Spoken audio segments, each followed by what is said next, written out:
Welcome everyone to the life story of the doomed couple Eurydice and Orpheus.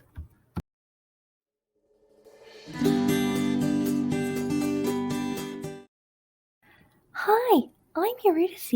You may not know much about me or have any clue as to who I am, but that's okay. I'm here to tell you my part of the story. I am going to give you some context of my character that is not mentioned in the story. You may all think that I am some normal mortal woman that meets her demise, but that is not true. I am a wood nymph. You see, I was walking along in the forest alone one day. It was peaceful. The birds were chirping, the breeze was soft, and there was a beautiful melody coming from somewhere. I decided to follow the sound as it was like I was drawn to it. I walked further along the path than I usually did, but as I started to get closer to the melody, a silhouette appeared. It got clearer and clearer the closer I became. Finally, I stood in front of a gorgeous man laying against a tree playing a lyre. It was such a magnificent sight to see that I fell in love almost instantly. It was only a short time later when I married Orpheus. It was the happiest day of my life. After the ceremony, we decided to take a walk in the meadow before we headed to the reception. It was just the most perfect day. But like all good tragedies, that happiness had to come to an end. While we were walking, a snake was slithering through the grass. It struck at anything that moved, and sadly, I was its target. Being unaware of the snake's presence, we could not avoid it in time. The snake hit its target dead on. I fell to the ground rather quickly. I heard Orpheus.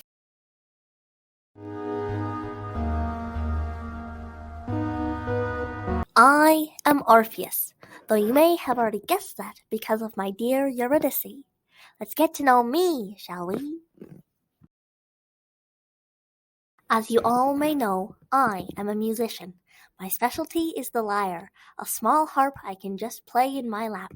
But how do I come to master this, you may ask? Well, my father taught me. You see, I am the son of Calliope and Eurydice, also known as God Apollo. And it just so happened my music would summon my wife. Playing my lyre in the woods one day, I enjoyed the peace of my melody carrying through the vast trees. My tune tamed any animal that heard it. Suddenly, a figure started to appear from the west. At first, I ignored them, but as they got closer, I couldn't help but stare. Obviously, I kept playing my lyre, unknowingly to friend or foe. Soon, the most gorgeous woman was standing before me. My tune never ceased. She was magnificent, and I all but fell head over heels for this woman. Not long after our meeting, we were married. I could finally hold sweet Eurydice in my arms forever. After our nuptials, Eurydice and I decided to take a walk through an extremely pretty meadow. We walked in quiet bliss, enjoying one another's presence. I didn't want this day to end, and neither did my sweet wife. But life had other plans. Eurydice was taken from me by a deadly snake in that same meadow. The world slowed as she fell to the ground. I cried out to my father, but it was too late. Eurydice was already on her way to the Underworld. I couldn't live without her. I didn't know how anymore. So I made a choice that I thought I would never regret. I followed my Eurydice to the Underworld. As Orpheus made his way down to the underworld, Eurydice was already getting comfortable with the other souls, or as comfortable as one is going to get. Eurydice was looking over his master's domain, making sure no souls tried to escape back to the mortal world. Orpheus arrived at the underworld through the gates of Taenarus. He ventured sadly past new and old souls. He only made eye contact with the ground, looking up briefly to see if his way was correct. Orpheus even got past the great three-headed guardian of the underworld, taming him with a short melody of his lyre, but he kept walking till he came upon his destination, the great throne room. When Orpheus walked into the throne room, the eyes of the royal couple fell on him. Hades was none too pleased to have a living mortal in his throne room, but he remained calm. Suddenly, Orpheus fell to his knees, begging the royal couple in song to let his dear Eurydice return to the higher ground with him. Hades and Persephone deliberated between one another. After a short time, an answer was given.